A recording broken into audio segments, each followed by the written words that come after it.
Afternoon delight. Thanks, Ron. I'm Mike Corrigan, and this is Doug Grove. We're two of the co-authors on Multidimensional Education, Common Sense Approach to Data-Driven Thinking. And today we want to, our last chapter in the book is addresses this Common Core state standards. Now, as many of you know, this whole standards approach really started taking fold in the 80s with the nation at risk, and we had to get these standards in place to be competitive in the business world and the technology world, right? And you know, some of us are still debating, is that really working? Because if you look at the program of international student assessment, this national assessment, international assessment of how we're doing, they look at 15-year-olds from every country. And if you look at that over the last 3 decades, we are starting to fall. Our approach to standards isn't necessarily working. And we stepped that up quite a bit when we pulled into the No Child Left Behind zone, right? Yeah. So I want to ask you today, is this new Common Core State Standards Initiative, is that going to look a lot like No Child Left Behind? Yeah, it's a good question, Mike. Well, thank you. You're welcome. I think that one of the things we have to look at is how the Common Core State Standards are really rolling out. They started as a voluntary initiative. So in one sense, they're very different from No Child Left Behind, because No Child Left Behind was law, policy, mandated, had to do it. No options. You're doing it or you're not getting Title I or a bunch of other types of funding from the federal government. The Common Core Standards Initiative, on the other hand, began as a voluntary thing that states could opt into to participate in. Voluntary in that. Yeah, voluntary initially, but now there's so many things that you have the right to get, such as Recovery Act funding, and there's so many funding sources that are now tied to you being a part of the Common Core State Standards Initiative.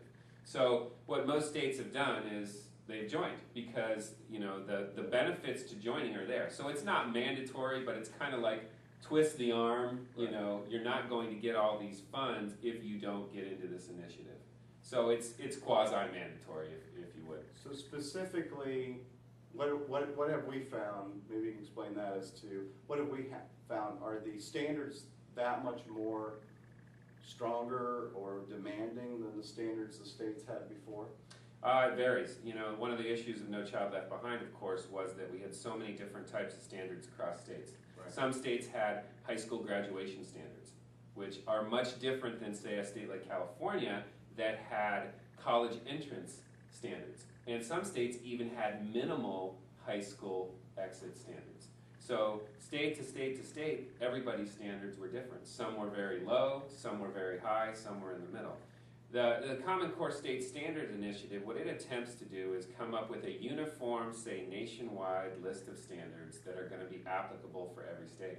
So some states are probably looking at that going, these are going to be too difficult. States like California are looking at the Common Core State Standards saying, these are easier than our state standards. And a great example of this is, I went into a meeting the other day and there was a couple district reading experts in there, a vice principal, a principal of a large school in California, and we got to talking about Common Core standards, and he got, a little bit upset, and he said, we have not mastered the California state standards yet, and now you want me to do new standards.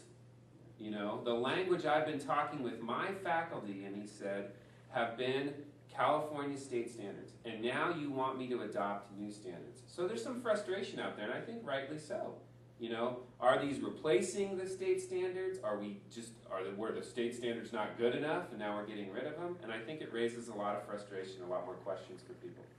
And what do you think it's going to do to testing? Is it going to be more testing? Is it going to be the same type of testing? Because one of the issues we address within our book is this whole cross-sectional approach to looking at test scores. We basically hold teachers accountable on how this year's test scores compared to next year's or last year's test scores. We're comparing this class to last year's class, and we know we have no control over that as to who we get.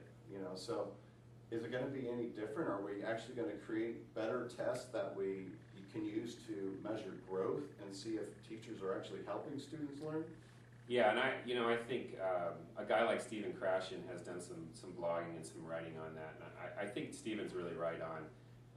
When we get down to these kinds of tests and we're looking at the number of different details within these standards, we really might have larger tests.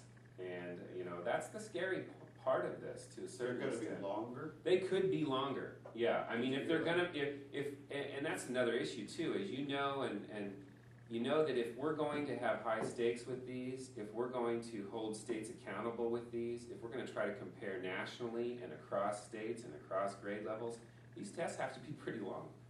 Right. And they're going to take longer time to do the tests. And the other thing that's really a little bit cart before the horse about the whole Common State Standards Initiative is now they're saying we're not going to have a test for a couple years.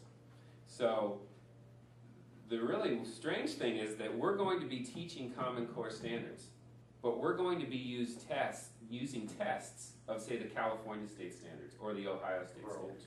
We're going to be using the test of the old standards, but we're going to be using the new standards. That's another thing that makes no sense to teachers. So who's benefiting from this wonderful new system? Obviously, we know many teachers. We just worked with the school district yesterday. There's some teachers that are, genuinely excited about the Common Core standards. And let's get it straight. We need standards to push us to a higher level. We like standards, The question is how we're using them as our one indicator of success, our one guide of what we accomplish. Because we're equally about looking at developing great people, great citizens. We have kids, we want them to become better people and smarter, right? Yeah. But who benefits from this?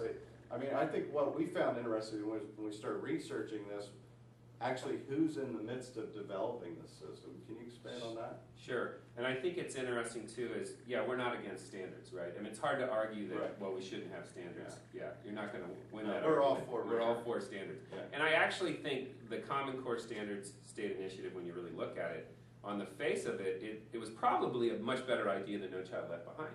Because at least we could have, across the nation, agreed on a core set of standards. Right.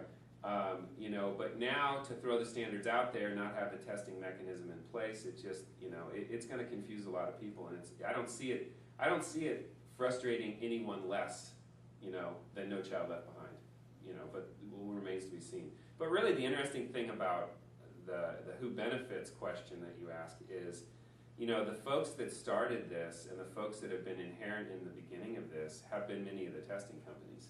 The College Board, ACT, Achieve, Incorporated, even Pearson. And if you go to the Common Core State Standards Initiative website, you look at their partners and you look at, you go back and you look at who has contributed large amounts of money to this initiative, a lot of it's the testing companies.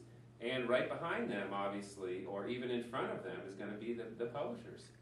Because now we're going to no longer be able to use those California State Standard adopted textbooks. We're going to need the Common Core State Standards adopted textbooks. And that's really big money. And that's big money for the folks that are making the tests, that are saying we need the international comparisons, for saying that we're going to need a new textbook that's going to be updated every 3 to 5 years. And I just think, how are we going to do this given our economic condition in America right now? Because how much do we actually pay these testing companies every year to do this in a state? Yeah, these contracts for state tests, depending on the size and the number of students, obviously, they run anywhere from $50 million to $250 million. These are huge contracts that we have to have with states to run the test, to print the test, to produce the test, and to produce the data. That we can't compare from grade to grade. And that doesn't matter whether a student moves to the next grade, their test score, and it doesn't dictate half the time if they graduate from school.